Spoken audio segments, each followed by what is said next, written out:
Hey guys, so it's a rainy day. I'm not able to ride, but I wanted to talk about Steel Hardtails since you know I'm a huge fan. And you guys have heard this said before. If you're watching this channel, you probably heard this before. Steel is real, or steel rides so nice. There's nothing like the feel of a steel mountain bike frame or a steel hardtail. And I love steel.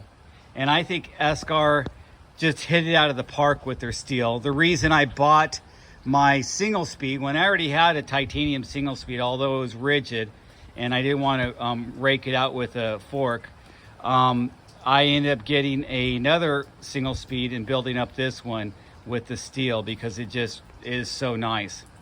And now Esker's complicating the matter and having titanium. Although I'm not sure if the titanium is going to have that same shock absorption quality and that same supple feel as this quad butted chromoly, because they did a great job of sourcing this steel. When I rode this bike, and I've been riding steel bikes for over 10 years, maybe closer to 15, and I've had two Niners Sur 9s. I've rode some of my friends' Surleys. I've rode a Salsa, so I've rode some other steel frames, and they ride really nice. But when I rode this, I was like, wow, this not only rides nice, but it just kind of resonates, and it seems like it absorbs all those little bumps and has compliance with just plowing into stuff that frame just kind of sucks up those bumps beyond what a normal hardtail would do.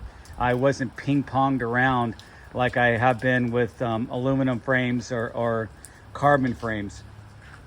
So there's something about steel, and I think part of it is what an Esker did is they did. I think they didn't just quad butt the main triangle. I think all the steel tubing has been quad butted, and they did a great job. When you buy a name brand steel like Reynolds 853 steel, it's a lot of times it's just the main triangle. That's all they need to do to put that sticker on there to say it's Reynolds, or some of the other brands that you see like True Temper and stuff like that. Those you know, it's really up to the frame maker to decide if he's going to use what kind of steel material he's going to use in the rear triangle. But I think Esker went that extra step to make sure they sourced all the steel and made sure it was built up with some really light steel. And then you could look closely, and I noticed that it is really thin drawn on those chain stays. They're not overbuilt. You don't have the gussets too overbuilting it into the weld spots. There is this small gusset here, but there's not gussets at the bottom bracket. There's not gussets at the seat tube. And they just did a great job of keeping this frame light, and part of that made it feel better. I think, you know, you have a lighter, thin drawn steel, it's going to have more shock absorbing qualities. And I will go out on a limb and I will say a lot of steel bikes are going to ride better than titanium. And the reason that is because a lot of these guys are sourcing the titanium. Those tubes, the titanium tubing doesn't have that extra work in manipulating and drawing out those titanium tubes to be real thin and butted.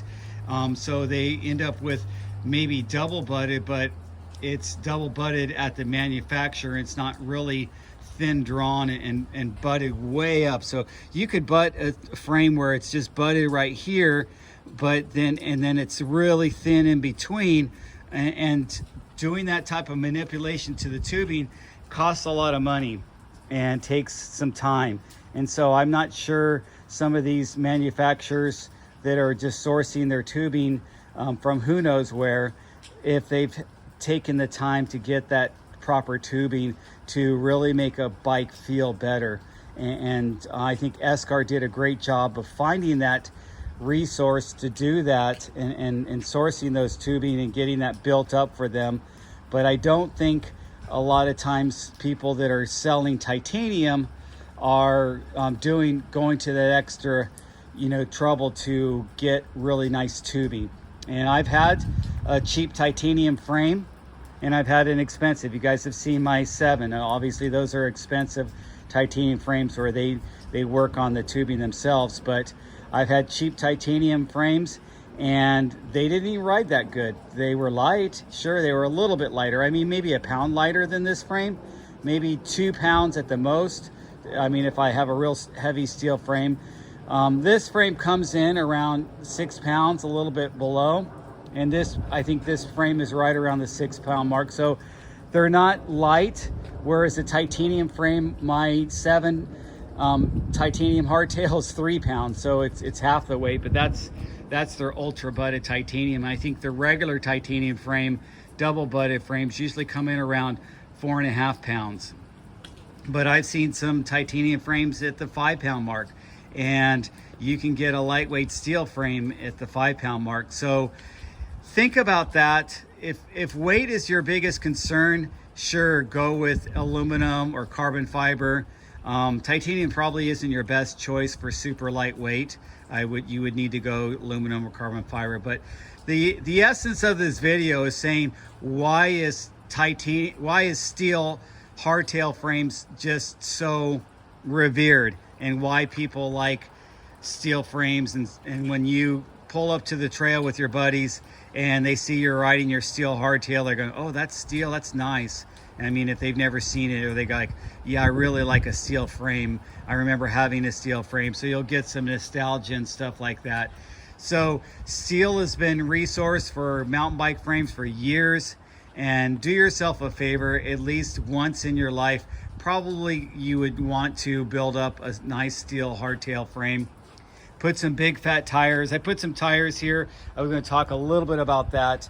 This is the durable casing. So when I use a durable casing, the thicker casing, I don't necessarily need to use the cush core, and then I get higher volume, but the compression is kind of slowed down because of the thick casing. When I have thinner casing, the cush core helps, so it kind of keeps the sidewall stiffer, but then it also does some compression dampening, and it's going to ramp up a little bit more. So that's what I want. I'll make a whole video talking about that when I change tires on my bike. I was going to change today, but as you can see, it's wet and miserable and rainy, and I'm not going to be able to ride or do anything, and it's cold out here. My hands are freezing right now. So thanks for watching, guys. Should you get a steel hardtail? Absolutely yes. I would say get a steel hardtail. Find a decent steel bike. Even if you get an off-the-shelf, inexpensive steel frame from one of the big manufacturers, ride it around, get used to it, and then think about getting a high-end steel frame like from Esker. This is a $1,000 frame, so it's not cheap, but I do think it's worth it. And then, or if you really want to go really high-end, get a custom steel frame from one of the smaller manufacturers. I've been looking at that myself, and I think I would put that in the same category as getting a custom titanium frame, but you would probably get more value and have a better riding experience with a custom steel frame. That's just in my opinion. Thanks for watching, guys, and leave your comments below.